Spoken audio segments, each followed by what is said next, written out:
Welcome to the session guys. My name है शुभम सूर्यवंशी और इस सेशन में हम बात करने वाले हैं वेक्टर्स के बारे में। ठीक है, देखो वेक्टर्स बड़ा ही सिंपल सा कॉन्सेप्ट है। इसमें कुछ नहीं करना है, दो तीन छोटे छोटे स्टेप करनी है। उस स्टेप्स को करने के बाद में आपका एक होमोजीनियस इक्वेशन बन जाएगा। और होमोजीनियस इक्वेशन को सॉल्व कैसे करना है वो हमने पिछले लेक्चर में ऑलरेडी देख लिया है। ठीक है, तो देखो होमोजीनियस इक्वेशन का जैसे मैंने वहां पे भी बताया था, ऐसा कोई डायरेक्ट क्वेश्चन नहीं आता है। क्वेश्चन वो वेक्टर्स का पूछ लेता है। ठीक है, क्योंकि वेक्टर्स में आगे जाके होमोजीनियस ही सॉल्व करवाना है उसको, तो वो बोलता है कि यार होमोजीनियस जितना आसान क्वेश्चन में क्यों पूछूं डायरेक्टली, मैं वेक्टर्स पूछ लेता हूँ ना, वहां पे होमोजीनियस भी सॉल्व करवा लूंगा स्टूडेंट से। तो ऐसा करता है वो। ठीक है, तो चलो एक शुद्ध सिंपल आसान सी भाषा में समझते हैं वेक्टर है क्या। ठीक है, तो मैं कुछ डेफिनेशन पे नहीं जाऊंगा। हो सकता है मैं जो चीज बताऊं वो डेफिनेशन में लिखी भी ना हो, वो हमें जानना भी नहीं है। हमारा मतलब क्या है, हमें क्वेश्चन को सॉल्व करना है, वो इंपॉर्टेंट है। एग्जाम्पल के लिए अगर मैं आपको वेक्टर सिंपल भाषा में समझाना चाहूं तो आप ऐसे लिख सकते हो कि यहाँ पे मेरे पास एक मैट्रिक्स है 2 3 4 5 6 7 8 9 10। ठीक है, this is my matrix A. तो ये फॉर्मेट क्या है, आप ये फॉर्मेट को बहुत अच्छे से पहचानते हैं। ये कौन सा फॉर्मेट है आपका, A X is equal to B वाला फॉर्मेट है। क्योंकि यहाँ तीनों जीरो है, मैं बोल सकता हूँ A X is equal to zero वाला फॉर्मेट है। इस फॉर्मेट को आप अच्छी तरह से पहचानते हैं। अब अगर इसी फॉर्मेट में मैं आपको दिखाना चाहूंगी भैया वेक्टर क्या, तो मैं अगर एक आधा कोई उठा लूं, से लिख लूं यहाँ पे 2 5 8। ठीक है, तो ये अपने आप में सिंगल एक वेक्टर बन गया। ठीक है, मैं वापस से बोल रहा हूँ, डेफिनेशन पे मत जाओ, काम की चीज क्या है वो समझो अल्टीमेटली। वैसे ही मैं एक आधा किसी सिंगल को उठाऊं, यहाँ पे 3 6 9, ये हो गया मेरा एक वेक्टर। ठीक है, मैं यहाँ समझू 4 7 एंड 10, ये हो गया मेरा वेक्टर।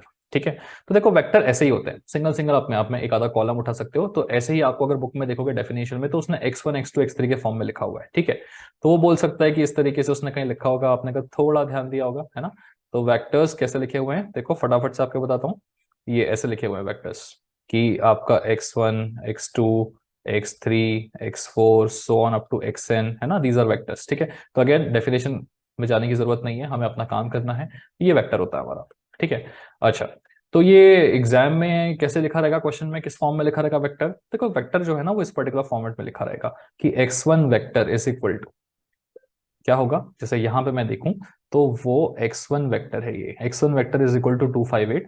वो एक्चुअल में आपको इस तरीके से लिखा आएगा 2 5 8, है ना। लिखा ही ऐसे हॉरिजॉन्टली आता है, बट असल में हमें इसका कॉलम के फॉर्म में लिखना है, तो वो थोड़ा सा बेटर पड़ता है हमें। ठीक है, x1 वेक्टर हो गया ये। वैसे ही यहाँ पे x2 वेक्टर की अगर हम बात करें तो x2 vector is equal to कितना 3 6 9, तो मैं उसके आजू बाजू में लिखूंगा 3 6 9। ठीक है ना, एक के नीचे लिखने की जरूरत नहीं है, आप ऐसे लिख सकते हैं आसानी से। वैसे ही x3 वेक्टर क्या है, this was my x2 vector. ठीक है, is equal to this is my x3 vector. ठीक है, x3 वेक्टर क्या है मेरा 4 7 और 10। ओके, चलो समझ पा रहे हो इसको, बहुत सिंपल सी चीज है ये, है ना। तो यहाँ पे देखो क्या हो रहा है, x1 x2 x3 तीन वेक्टर्स थे मेरे पास, इस तरीके से इसको वेक्टर बोलते हैं। सिंपल एक उठाया मैंने, कॉलम डाल दिया वहां पे, दिस इज अ वेक्टर, इस फॉर्म में लिखा रहता है। ठीक है, अब जब आपके सामने क्वेश्चन आएगा तो वो क्वेश्चन किस फॉर्मेट में किस तरीके से आने वाला उसे देख लेते हैं गाइस।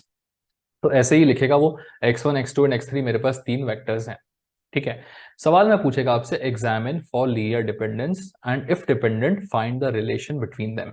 ठीक है, इस क्वेश्चन का सिंपल मतलब समझते हैं कि पहले एग्जामिन करो कि ये तीनों वेक्टर्स, जो आपके सामने तीन वेक्टर्स है ना x1 x2 और x3, ये तीनों आपस में एक दूसरे पे डिपेंड करते हैं या नहीं, लीनियरली डिपेंड करते हैं या नहीं।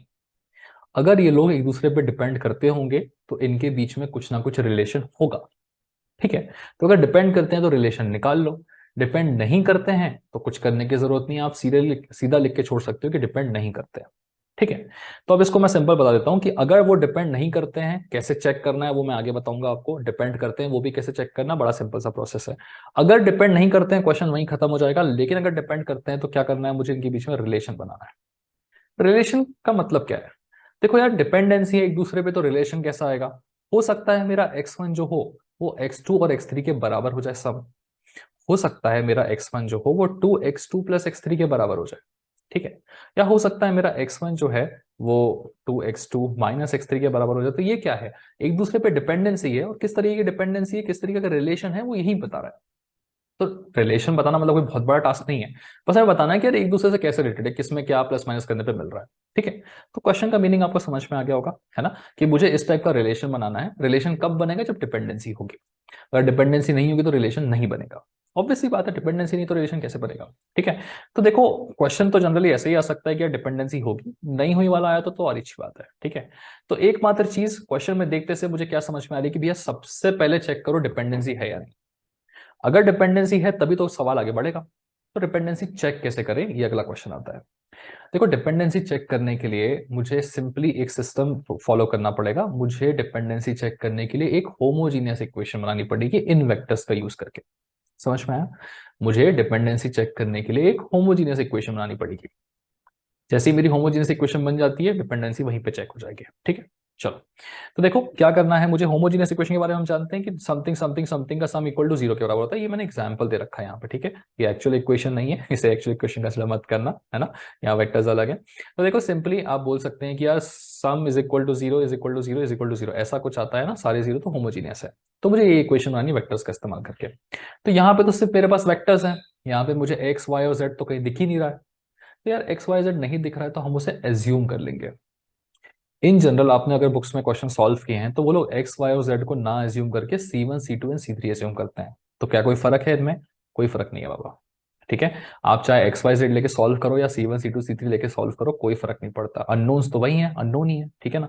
बस just to stick with the format और थोड़ा सा आसान या डिफरेंट रखने के लिए चीजों को C1 C2 या C3 माना जाता है। तो मैं सिंपली यहाँ पे बोल दूंगा कि यार इस क्वेश्चन का अगर मुझे सॉल्यूशन स्टार्ट करना है तो मुझे एक्स वाई जेड की जरूरत है, कहना चाहिए मुझे C1 C2 C3 की जरूरत है। ठीक है, तो सॉल्यूशन स्टार्ट करते टाइम सबसे पहले मैं क्या कंसिडर करूंगा कि late C1 C2 and C3 be unknowns. ठीक है, let C1 C2 and C3 be unknowns such that अच्छा, एंड अननोन्स को रैंडम कंसिडर नहीं करना है, ऐसे अननोन्स जिनकी हेल्प से मुझे होमोजीनियस इक्वेशन बन रही हो, है ना। तो let C1 C2 and C3 be unknowns such that C1 C1 x1 plus C2 x2 plus C3 x3 is equal to zero. अब समझ में आ रहा है हम एक्स वाई जेड क्यों नहीं ले रहे हैं? क्योंकि C1 C2 एंड C3 ना थोड़ा सा बोलने में आसान पड़ जाता है ना। अभी यहाँ बोलते हैं आप x x1 plus y x2 plus z x3 is equal to zero. इससे बेटर क्या रहता है C1 x1 plus C2 x2 plus C3 x3 is equal to zero, है ना। प्राइम एम भी हो रहा है एक दूसरे से। इसलिए उन्होंने बोला कि यार एक्स वाई जेड के C1 C2 एंड C3 लेके चलो तो थोड़ा सा बोलने लिखने में ठीक लगेगा, और कोई रीजन नहीं था। तो हमने इस तरीके से अननोन मान लिए, है ना। अब मुझे अननोन्स मिल गए हैं, अब मुझे एक इक्वेशन बनानी है, होमोजीनियस इक्वेशन।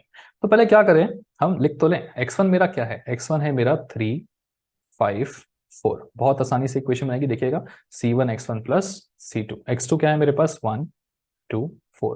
वैसे एक शॉर्टकट तरीका भी होता है इक्वेशन बनाने का, लेकिन क्या होता है ना, फिर एग्जामिनर कभी कभी ना गुस्सा हो जाता है आपसे शॉर्टकट देख के आपका, ठीक है। तो वो थोड़ा सा ना ऐसे नाटक करता है मार्क्स वार्क्स देने में।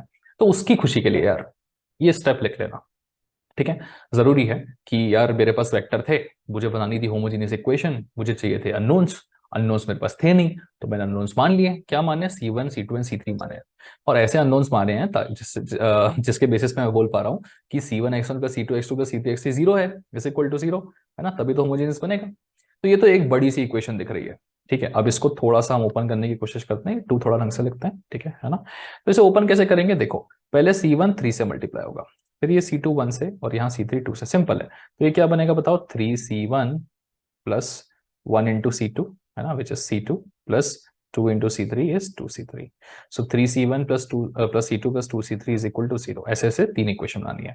चलो फिर इनको इनके साथ में C1 5 के साथ में, अभी C2 5 के साथ में, अभी C3 5 के साथ, C2 2 के साथ में, C3 5 के साथ में। तो क्या बनेगा देखो, 5C1 प्लस यहाँ पे 2C2 plus 5C3 is equal to zero, है ना। तो एक बड़े से वेक्टर से मैं तीन इक्वेशन बना दे रहा हूं, अब तो समझ गए होंगे ना। 4C1 plus 4C2 plus 3C3 is equal to zero, ठीक है। तो मेरे पास अभी तीन इक्वेशंस आ चुकी हैं, है ना। और ये मेरा सिस्टम ऑफ होमोजीनियस इक्वेशन बन चुका है, यही मुझे बनाना था, ठीक है। थोड़ा सा प्रो अगर हो गए हो आप लोग, ऑलरेडी जानते हो पहले से चीजें, तो थोड़ा सा 1.5x में निकल जाओ। नहीं हुए हो थोड़ा सा एक फटाक से चेक कर लो। मेरे पास क्वेश्चन में अगर वेक्टर्स गिवन होंगे, मुझसे पूछेगा भैया रिश्ता बताओ इनके बीच में, तो पहले तो देखना पड़ेगा रिश्ता है भी या नहीं, रिलेशन है या नहीं। कैसे चेक करोगे?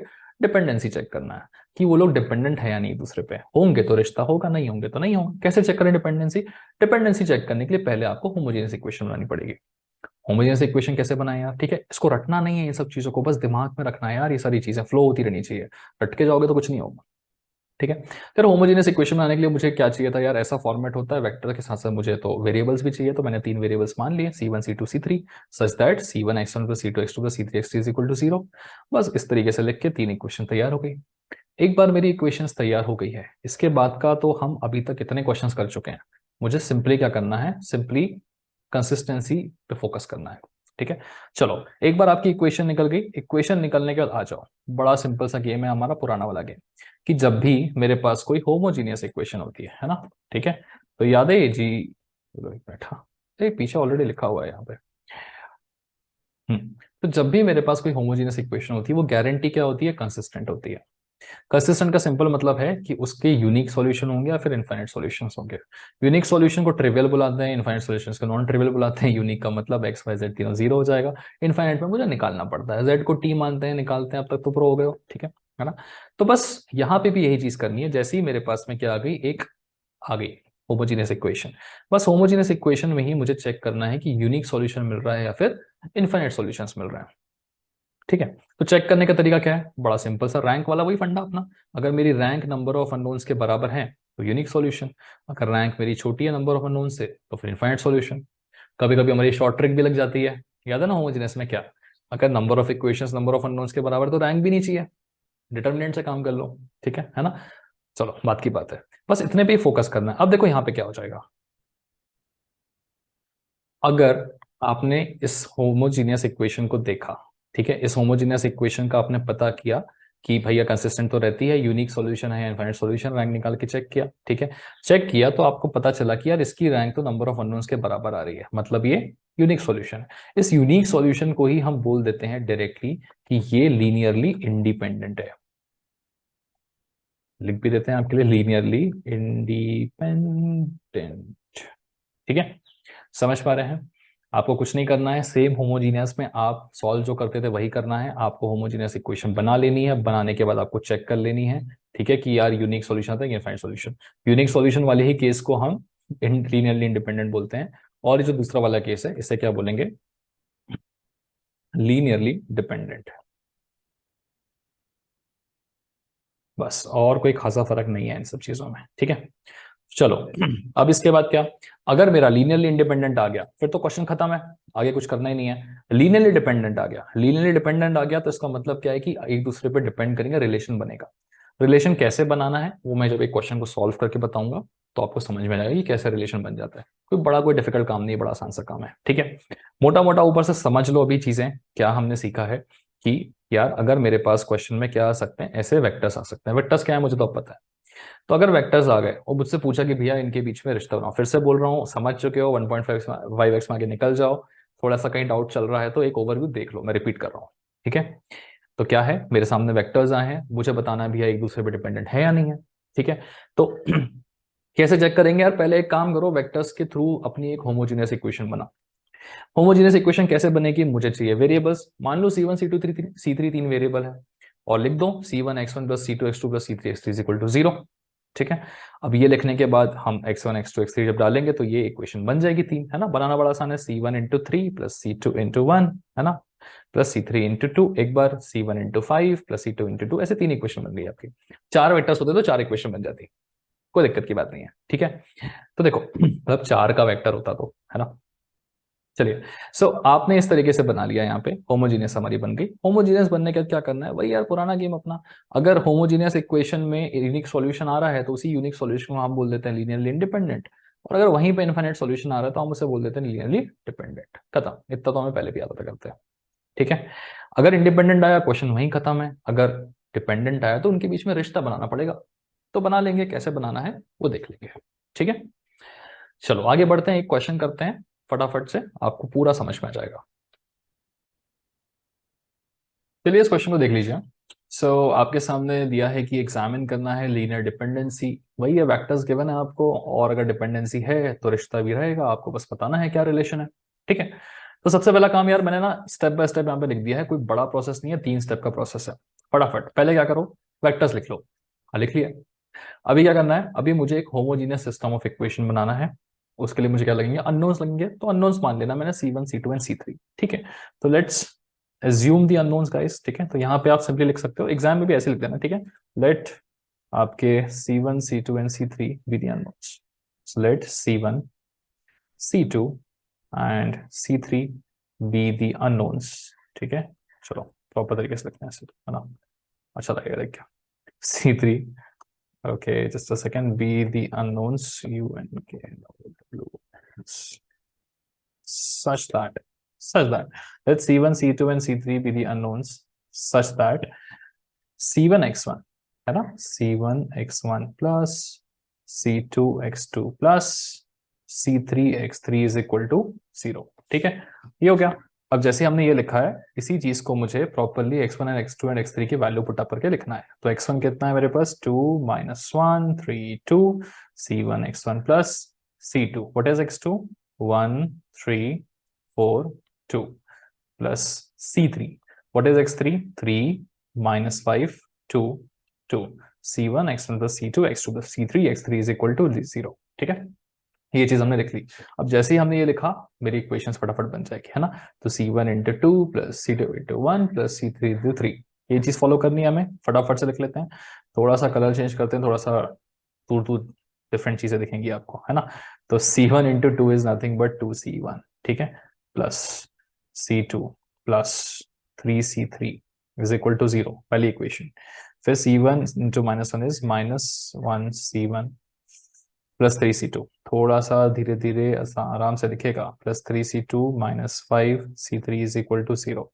फिर 3C1, so 3C1 plus 4C2 plus 2C3 is equal to 0। Last में C1 into 2 is 2C1 plus 2C2 plus 2C3 is equal to 0। ये आ गई मेरी चार इक्वेशंस। तो this is my set of system of homogeneous equations. जैसे ही मेरे पास set of homogeneous equations आ जाता है, मुझे क्या करनी है, डिपेंडेंसी चेक करनी है। कैसे चेक करते हैं बाबा डिपेंडेंसी, वो तो मुझे पता है कि मुझे देखना है बस नंबर ऑफ सॉल्यूशंस कितने हैं। ठीक है, यूनिक सॉल्यूशन का मतलब क्या होता है, independent, there is no relation. Infinite solution का मतलब क्या होता है, डिपेंडेंट, मतलब रिलेशन, है ना। यूनिक सॉल्यूशन, इनफाइनाइट सॉल्यूशन फटाक से दिखा दो एक बार, है ना। यूनिक सॉल्यूशन कैसे आता है, rank is equal to number of unknowns. Infinite कैसे आता है, rank will be less than the number of unknowns. ठीक है, तो सॉर्टेड है, मुझे बस रैंक चेक करना है। रैंक चेक हो गई तो फिर खत्म है मेरा। चलो फटाफट से इसका एक मैट्रिक्स बना लेते हैं और रैंक चेक कर लेते हैं इसकी क्या आएगी। ठीक है, चलो नेक्स्ट पेज पे चलते हैं रैंक चेक करने के लिए। चलो, तो मैंने आपके लिए यहाँ पे लिख लिया है, देखो ये इक्वेशन था, मैट्रिक्स का फॉर्म लिखना आता है हमको, है ना। कुछ नहीं है, जैसे एक्स वाई जेड होता था तो हम क्या लिखते थे, ए एक्स इज इक्वल टू 0 का फॉर्मेट लिखते थे ना। तो ए क्या बन जाता था अपना, ये सारे कोएफिशिएंट्स का 2 1 3 -1 3 -5, है ना। तो वही चीज यहाँ लिखी है। ठीक है, 2 1 3 -1 3 -5 एक के नीचे एक करके, है ना। तो यहाँ पे आपने लिख लिया ए एक्स इज इक्वल टू 0 का फॉर्मेट, है ना। ये चीज हम करते थे होमोजीनियस में भी। ओके, तो अब देखो क्या करना है मुझे, सिंपली ये चीज आ चुकी है हमारे पास। अब हम तो जानते हैं कि होमोजीनियस हमेशा कंसिस्टेंट होता है, चाहे आप ए लिखो या ए ऑग्यूमेंटेड बी करके निकालो, आंसर तो सेम ही आना है। ठीक है, तो बेस्ट ये रहता है कि हम सिर्फ रैंक ऑफ ए निकाल लें। लेकिन बुक्स में बहुत जगह आपने सॉल्यूशन देखा होगा कि वो ए ऑग्यूमेंटेड बी करके ही सॉल्व कर रहा है। तो कोई फर्क नहीं है गाइस, आप चाहो तो सिर्फ ए का लिख के सॉल्व कर सकते हो, ए ऑग्यूमेंटेड बी का भी लिख के सॉल्व कर सकते हो। So just for reference, because books में भी उस तरीके से दिया हुआ है, तो हम भी ए ऑग्यूमेंटेड बी लिख के लेके सॉल्व कर लेते हैं। ठीक है, तो फटाफट से चलिए यहाँ पे ए ऑग्यूमेंटेड बी का मैट्रिक्स बनाते हैं। तो A X is equal to 0 या A X is equal to B है ये। ठीक है, तो 4 बाई 4 का मैट्रिक्स बनेगा ना, हाँ थोड़ा बड़ा सा। चलो ये बन जाएगा अपना ए ऑग्यूमेंटेड बी। ठीक है, 3 4 मैट्रिक्स बना लेते हैं, है ना, क्योंकि रैंक निकालनी है तो एटलीस्ट थोड़े से सॉल्यूशंस भी कर लेंगे, है कि नहीं। चलिए, तो ज्यादा ही बड़ा बन गया क्या, ठीक है। ये जो प्रोसेस करता हूँ ना मैं ये सब, तो उसको थोड़ा थोड़ा फॉरवर्ड करते जाएगा रहो। ठीक है, चलिए देखते हैं।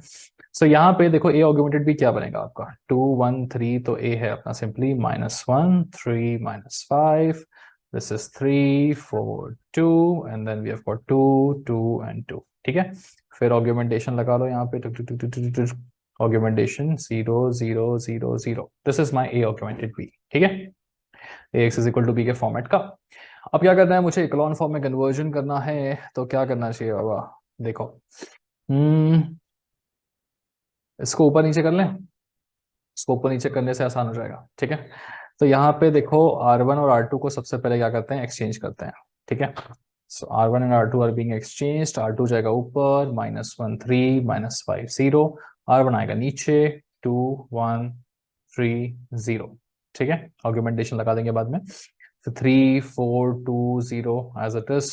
ठीक है, 6 की तरह दिख रहा है, तो 2 2 2 0। ठीक है, ये मेरा ए ऑग्यूमेंटेड बी है यहाँ पे, है ना। अभी देखो आराम से हो जाएगा, अभी 3 स्टेप आप यहाँ पे इतने अच्छे से कर सकते हैं। देखो सो R2 प्लस 2R1 अगर मैं करता हूं तो ये 0 बन जाएगा। R3 प्लस 3R1 करता हूं तो ये 0 बनेगा। एंड R4 प्लस 2R1 करता हूं वापस से तो ये भी 0 बन जाएगा, है ना। तो फटाफट से R1 को एज इट इज लिखते हैं और बाकी सबको 0 बनाते हैं, ठीक है। सो R2 प्लस 2R1 ये हो गया 0। 1 प्लस 6 कितना हो जाएगा 7। 3 minus 2 5 10, so this will be -7। Symmetry भी आ रही है, 0 का 0। R3 plus 3R1 0। 4 plus 3 3 9, 9 plus 4 13, okay.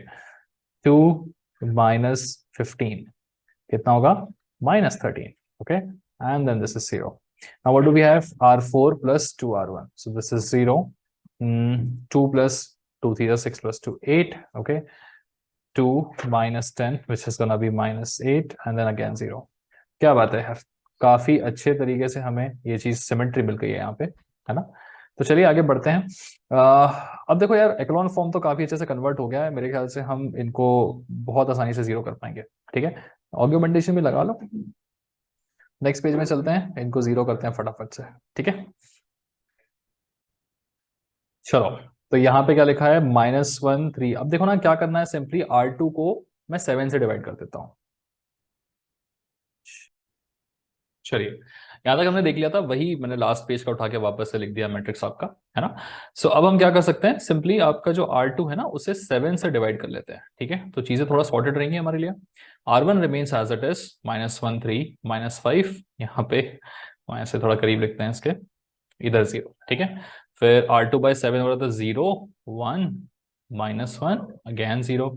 Now this is 0 13 -13 0 and then 0 8 -8 0, ठीक है।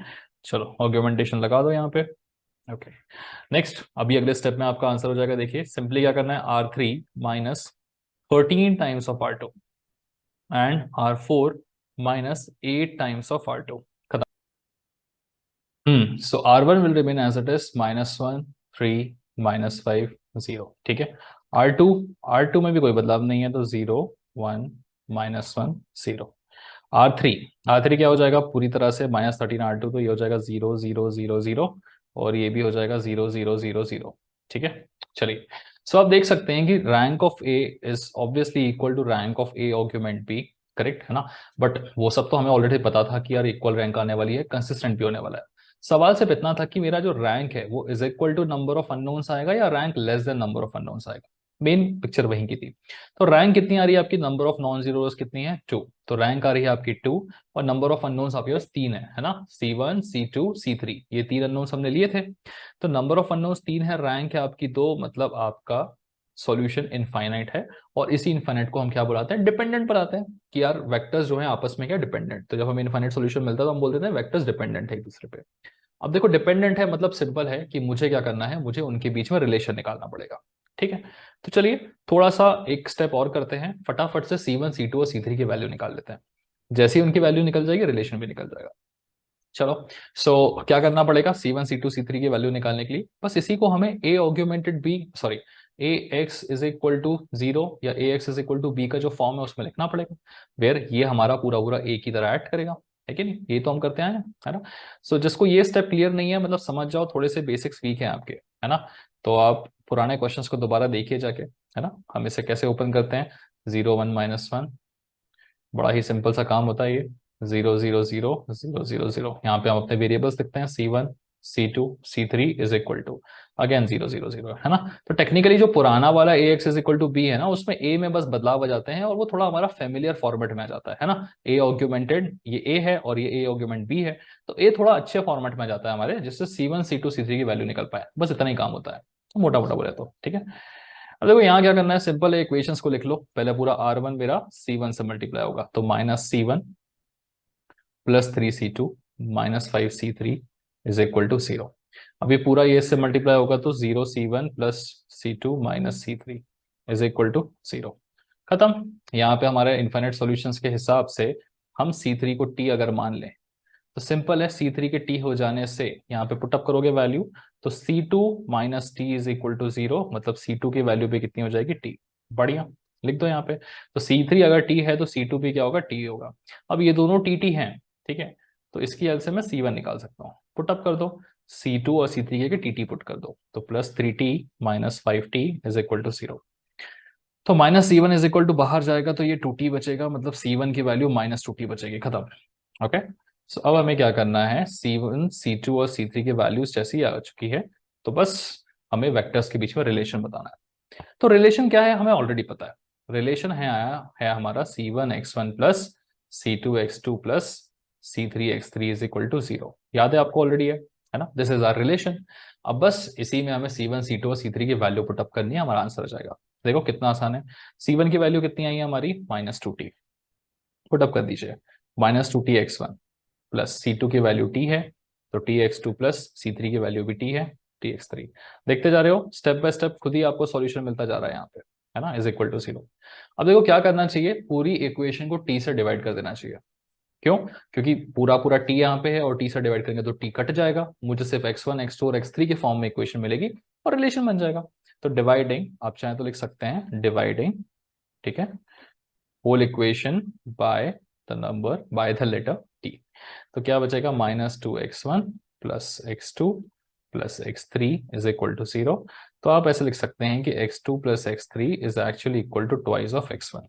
सो this is the relation between x1 x2 and x3, ठीक है। तो यही चीज हमें करनी थी। एक बार अगर समझ चुके हो तो फिर आगे बढ़ जाओ, नहीं समझे हो या फिर थोड़ा बहुत डाउट है तो एक क्विक रिवीजन देख लो आप, ठीक है।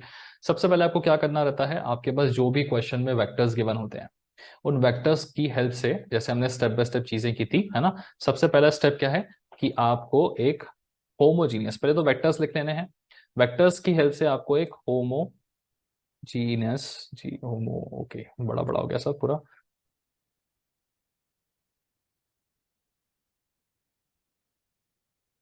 एक होमोजीनियस इक्वेशन बनानी है और वो हमें बनाते आती है ना, हमने देख लिया है। होमोजीनियस इक्वेशन कैसे बनाते हैं, तीन अननोन्स लेते हैं हम, C1 C2 एंड C3, और C1x1 plus C2x2 plus C3x3 starting में जैसे कराया वैसे लिख के इक्वेशन बन जाती है। एक बार इक्वेशन बन गई तो बस उसमें चेक कर लो कि मेरे पास यूनिक सॉल्यूशन होने वाला है या फिर इनफाइनाइट, ठीक है। तो अगर इनफाइनाइट हुआ तो बात सिंपल सी है, डिपेंडेंट होगा, यूनिक हुआ तो फिर इंडिपेंडेंट होगा, है ना। यूनिक का मतलब पता है हमें, इंडिपेंडेंट होता है। इनफाइनाइट का सॉल्यूशन मतलब डिपेंडेंट होता है। इंडिपेंडेंट हुआ तो फिर आप सिंपली बोल सकते हो कि क्वेश्चन वहीं खत्म है, क्योंकि इंडिपेंडेंट हुआ तो रिलेशन नहीं बनेगा। डिपेंडेंट हुआ तो रिलेशन बनेगा, तो मुझे x1 x2 और x3 में रिलेशन बनाना पड़ेगा। कैसे बनाते हैं, C1 C2 एंड C3 की वैल्यू निकाल लो और उसे हमारे ये रिलेशन वाली इक्वेशन में पुट अप कर दो, हो गया, ठीक है। चलो आगे बढ़ते हैं। चलिए एक क्वेश्चन और देख लेते हैं। SPPU दिसंबर 3 और मई 2010 में आ चुका है ये क्वेश्चन, ठीक है।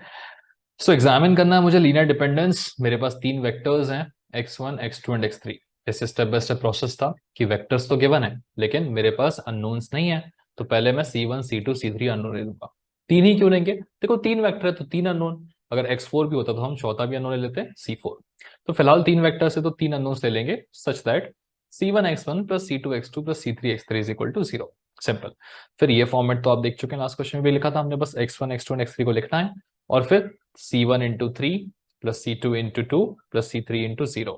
First equation C1 into 1 plus C2 into 2 plus C3 into -4, ठीक है। वैसे ही तीन इक्वेशंस आपके पास आ चुकी है। जैसे ही आपके पास ये homogeneous system of equations present हो जाएगा, अब हमें इस होमोजीनियस सिस्टम ऑफ इक्वेशन को सॉल्व करना है। तरीका क्या है, जैसे हम इक्वेशन को क्या लिखते हैं, ax is equal to b के फॉर्मेट में लिखते हैं, यहाँ पे लिख लिया हमने। बस x मेरा अननोन्स होते हैं जो C1 C2 एंड C3 है, ठीक है। तो ये फॉर्मेट तो आपको क्लियर होगा ऑलरेडी, है ना। पहले से भी हम मैट्रिसेस में देख रहे हैं। अगेन अभी भी अगर कोई स्टक हो रहा है तो दोबारा जाओ, नॉन होमोजीनियस को ढंग से करो और होमोजीनियस के स्टार्टिंग वाली चीजें भी ढंग से करो, अगर आप अभी भी इन फॉर्मेट्स में कंफ्यूज हो रहे हो तो, ठीक है। चलिए अब क्या करना है, मुझे सिंपली a ऑग्यूमेंटेड b का फॉर्मेट बनाना है, ठीक है। अगर किसी को कंफ्यूजन हो रहा है ना, कोई बुरी बात नहीं है यार, हो सकता है थोड़े से बेसिक आपके स्किप हो गए हो, कोई बात नहीं है, दोबारा कर लो जाके, हो जाएगा, ठीक है। चलो, सो 3 2 0, ओके, 1 सॉरी 1 2 -4 -4 -3 1, ठीक है। ऑग्यूमेंटेशन लगाते हैं यहाँ पे, a ऑग्यूमेंट b 0 0 0, ठीक है। इसे हम z या b या जो मानना चाहो मान सकते हो, ठीक है। अब सिंपली मुझे क्या करना है, इकोलॉन फॉर्म में कन्वर्ट करना है। तो सबसे पहले तो यार देखो हम क्या कर लें, देखो R1 माइनस 3R2 भी कर सकते हैं, ठीक है, लेकिन बेस्ट ये रहेगा कि यार हम R1 और R2 को इंटरचेंज कर लें। इससे फायदा क्या होता है ना, 1 ऊपर पहुंच जाता है तो आसान रहती है थोड़ी चीजें, ठीक है। 1 2 माइनस 4 0। R2 क्या हो जाएगा आपका 3 2 0 0। R3 हो जाएगा आपका -4 -3 1 0। लगा दीजिए यहाँ पे ऑर्ग्यूमेंटेशन, ठीक है। अब देखो बहुत आसानी से हो जाएगा आपका R2 माइनस 3R1 करना चाहिए एंड R3 प्लस 4R1 करना चाहिए, है ना। तो R2 माइनस 3R1 करेंगे ये 0, R3 प्लस 4R1 करेंगे तो ये 0। तो R1 को एज इट इज छोड़ दीजिए, 1 2 minus 4 0। R2 minus 3R1 0। 2 minus 6 -4, हाँ, 0 माइनस 3 इंटू -4, सो कितना 12, ठीक है। और ये तो आपका 0 ही रहने वाला है। R3 plus 4R1 0, -3 plus 8, 8 minus 3 कितना बचेगा 5, ठीक है। 1 plus 4 into -4 is -16 plus 1 is -15, ठीक है। और ये 0, चलिए देखिए काफी हद तक आपकी चीजें सॉर्ट हो चुकी है, 3 के मल्टीपल में ये चीजें आ गई हैं, मतलब फटाफट सॉल्व हो जाएगी, ठीक है। अब मुझे सिंपली क्या करना है, इसको 0 बनाना है। इसको 0 बनाने के लिए क्या करना चाहिए, देखो R2 को एक बार मैं अगर 4 से डिवाइड कर दूं तो यहाँ -1 आ जाएगा। तो स्टेप बाय स्टेप चलते हैं, चलिए आपके लिए R2 को 4 से डिवाइड कर देते हैं, ठीक है। तो अगले स्टेप में आप लिखेंगे R2 डिवाइडेड बाय 4, ठीक है।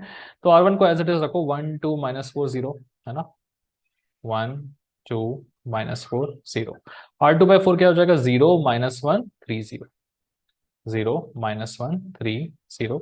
R3 हो जाएगा आपका एज इट इज 0 5 -15 0, 0 5 -15 0, ठीक है। चलिए अगली मैट्रिक्स में आपका आंसर आने वाला है, फटाफट से अगला वाला मैट्रिक्स बना लेते हैं आपके लिए, ठीक है। ओके, ऊपर ऑर्ग्यूमेंटेशन लगाना भूल गए हैं तो क्या करेंगे, पहले जाके ऑर्ग्यूमेंटेशन लगाएंगे, ठीक है। ये लग गया। अभी देखो, अब हम क्या कर सकते हैं, इसको 0 बनाना है ना, तो R3 प्लस 5R2 करना चाहिए, तो ये 0 बन जाएगा। इक्लोन फॉर्म इसी तरह से जाता है, 1 2 -4 0, 0 -1 3 0। R3 प्लस 5R2, तो ये हो जाएगा 0, 5 -5 हो जाएगा 0, -15 plus 5 into R2 is 3, plus 15 हो जाएगा 0 एंड 0, ठीक है। तो आप देख सकते हैं कि आपकी rank of A is actually equal to the rank of A argument B, वो तो हमें पता है, आना ही था, ठीक है। अब हमें देखना है कि डिपेंडेंट है या इंडिपेंडेंट है। देखने का तरीका बड़ा ही सिंपल है, हमें सॉर्टेड पता है, ठीक है, कि अगर मेरे पास कंसिस्टेंसी में दो ही केस होते हैं, डिपेंडेंट एंड इंडिपेंडेंट, ठीक है। तो लिख देते हैं दोबारा से आपके लिए कि अगर मेरी रैंक नंबर ऑफ वेरिएबल्स के बराबर है तो हम बोलेंगे इंडिपेंडेंट, वही मेरी रैंक नंबर ऑफ वेरिएबल से कम है तो हम बोलेंगे डिपेंडेंट, और जब डिपेंडेंट होगा तो हम उसमें रिलेशन निकालेंगे, है ना। तो देखो रैंक आ रही है मेरी 2 और नंबर ऑफ अननोन्स कितने हैं मेरे पास, number of unknowns C1 C2 C3, तीन है ना, ये तीन अननोन्स तो हमने एज्यूम किए हैं, C1 C2 C3। तो रैंक मेरी नंबर ऑफ अननोन्स से कम है, मतलब आपके सॉल्यूशन वेक्टर्स एक दूसरे पे डिपेंडेंट है। तो आप लिख दोगे अगले स्टेप में कि यार vectors are dependent on each other. अब क्योंकि आपके वेक्टर्स एक दूसरे पे डिपेंडेंट है, हमें क्या करना है, हमें उनका बीच का रिलेशन निकालना है। तो रिलेशन कैसे निकालते हैं, आप simply C1 C2 and C3 इनकी क्या निकाल लीजिए, वैल्यूज निकाल लीजिए। जैसे ही आपको C1 C2 एंड C3 की वैल्यूज आएगी आप उन्हें यहाँ पे पुटअप कर दीजिएगा, रिलेशन मिल जाएगा। यही हमारा प्रोसेस है। तो चलो अगला C1 C2 एंड C3 की वैल्यू निकालते हैं। तो इसे थोड़ा सा हटा रहे हैं, है ना। देखो स्टेप बाय स्टेप ना आप पॉज करके लिखते जाया करो अपने नोटबुक में क्या हम प्रोसेस कर रहे हैं, तो आपके लिए ठीक रहेगा वो। ओके, सो बस ऐसे वीडियो में देख के मत छोड़ो, नोट्स बनाया करो। ओके, चलो। तो अब देखो यार इसको थोड़ा सा ठीक ठाक के फॉर्मेट में लिखते हैं, है ना। ये रहने दो यहाँ पे, ये हटा देते हैं, एक काम करते हैं, ठीक है। और यहाँ पे हम लिखते हैं अपना ax is equal to B वाला फॉर्मेट, ठीक है। तो चलिए ax is equal to B वाला फॉर्मेट बना लें यहाँ पे। इक्वेशन भी यही बन जाएगी ना, फिर एक काम करो, चलो नेक्स्ट पेज में चलते हैं, इसे रहने दो अपना, है ना। ये जो कुछ हमने लिखा था C1 C2 एंड C3 की वैल्यू निकाल ली है, तो ये रहने देते हैं, ठीक है। नेक्स्ट पेज में लेके जाते हैं, हमें सिंपली क्या करना है, मेरा मेरा format, A argument B matrix है ना मेरा। सो इस ए ऑर्ग्यूमेंट बी मैट्रिक्स की हेल्प से हम ax is equal to B का फॉर्मेट लिखेंगे, ठीक है। चलिए जस्ट अ सेकेंड, हम लिख रहे हैं ax is equal to B का फॉर्मेट।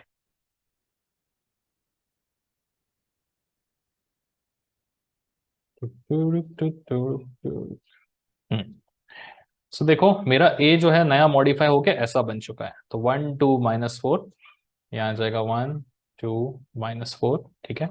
फिर है 0 -1 3, 0 -1 3 एंड 0 0 0। ये नॉन होमोजीनियस से मैं सिखाता आ रहा हूँ। ax is equal to B बाद में वापस से लिखना है आपको। c1 c2 एंड c3 तीन वेरिएबल्स हैं, इज इक्वल टू 0 0 एंड 0, ठीक है। तो r1 मेरा c1 से मल्टीप्लाई होगा तो ओके। सो यहाँ पे देखो c1 plus 2c2 minus 4c3 is equal to 0। ये मेरी पहली इक्वेशन बन जाएगी, करेक्ट है ना। अब आप आगे देख सकते हैं 0c1 minus c2 plus 3c3 is equal to 0। तो एक काम करते हैं, c3 को हम मान लेते हैं कितना, t। जैसे ही हम c3 को t मानेंगे, यहाँ पे पुट अप कर लेते हैं, c2 निकल जाएगा -c2 plus 3t is equal to 0। तो c2 इज इक्वल टू कितना हो जाएगा, -3t, माइनस से माइनस कटेगा तो ये बचेगा अल्टीमेटली 3t। तो देख सकते हैं आप c2 की वैल्यू कितनी आ चुकी है, 3t आ चुकी है। अब हमें क्या करना है, c1 निकालना है, जो यहां से निकल जाएगा c1 प्लस 2। c2 की वैल्यू है मेरे पास 3t, -4 इंटू c3 तो अपना t है, is equal to 0। So c1 plus 6t minus 4t is equal to 0। तो c1 हो जाएगा कितना, -2t हो जाएगा। बढ़िया। तो c1 आ चुका है मेरे पास -2t is equal to -2t। अब देखिए टी के टर्म्स में आपके पास c1 c2 एंड c3 आ चुके हैं। ये आपके इनफाइनाइट सॉल्यूशंस हैं, है ना। अब हमें क्या निकालना है, रिलेशन निकालना है x1 x2 एंड x3 में। तो रिलेशन तो देखिए हमें पता है क्या होता है, यही तो होता है relation, c1 x1 plus c2 x2 plus c3 x3। चलो फटाफट से रिलेशन लिख लेते हैं।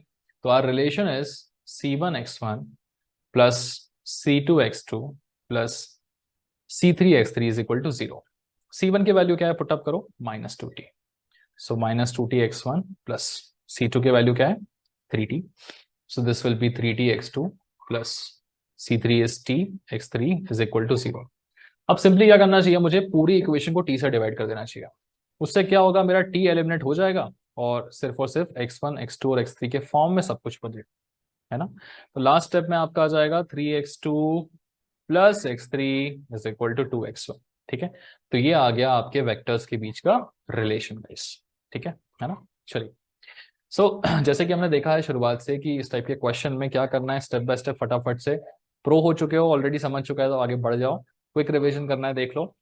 सबसे पहले 3 वेक्टर से तो 3 अननोन्स लेंगे, 4 होते तो 4 लेते, 3 थे, हाँ 3 ले लिया हमने। फिर इस तरीके का हमने रिलेशन बनाया, अननोन्स ऐसे लेने हैं कि c1 x1 plus c2 x2 plus c3 x3 0 होना चाहिए। फिर इस तरीके से हमने लिखा, इक्वेशन बना ली। जैसे हमारी होमोजेनियस इक्वेशन मिल गई, हमें रैंक निकालने आता है। हमने a आर्गुमेंट b का फॉर्म लिख लिया। हालांकि सिर्फ a लिख के भी निकाल सकते थे, हमें पता है कंसिस्टेंट है, दोनों की रैंक सेम आती है, बट जस्ट लिखने के पर्पज से हम a आर्गुमेंट b लेके भी कर लेते हैं, ठीक है। करा करा करा और समझ में आया कि यार रैंक मेरी आ रही है 2, rank is less than number of unknowns, खत्म। रैंक अगर less than number of unknowns है मतलब डिपेंडेंट है, डिपेंडेंट का मतलब रिलेशन रहेगा। कैसे निकालें रिलेशन, c1 c2 c3 निकाल लो। वो कैसे निकालें, तो ये तो आ गई ना हमारी लास्ट इक्वेशन। बस ये बन गया मेरा x, ये बन गया मेरा 0 वाला मैट्रिक्स। तो ax is equal to 0, x की जगह पे c1 c2 c3 रख दोगे, ठीक है। ये फॉर्मेट बड़ा सिंपल है, नॉन होमोजेनियस से करते आ रहे हैं हमें वाला पैटर्न, ठीक है। बस यहाँ से c1 c2 c3 मिल जाएगा। जैसे ही मिल जाएगा हमारे इस वाले इक्वेशन में आप उन्हें पुट कर देंगे, t को एलिमिनेट कर देंगे, हो जाएगा काम आपका, ठीक है। इस टाइप का क्वेश्चन अगर एग्जाम में आता है तो बिल्कुल प्रेफर करो। नॉर्मल फॉर्म से तो काफी बेहतर क्वेश्चन है ये वाला, ठीक है। गलती होने के चांसेस कम है, स्टेप बाय स्टेप सॉल्यूशंस थोड़े से कम करने पड़ते हैं, ठीक है ना। चलिए, बाकी और ज्यादा क्वेश्चंस करा नहीं रहा हूं मैं इसके, बिकॉज सिंपल टॉपिक है यार, मतलब बुक में और थोड़े बहुत क्वेश्चंस देखोगे आप तो आसानी से बन जाएंगे। अब फॉर्मेट आपको क्लियर हो चुका है इसका, ठीक है। तो आगे बढ़ जाओ, लीनियर ट्रांसफॉर्मेशन वगैरह भी पढ़ लो, ठीक है। 2-3 यूनिवर्सिटी क्वेश्चन जो हमने देखे, इससे ज्यादा कोई हाई लेवल का आता नहीं है कुछ, तो बस फॉर्मेट थोड़ा सा ध्यान रखिएगा, ठीक है। चलो आगे बढ़ते हैं।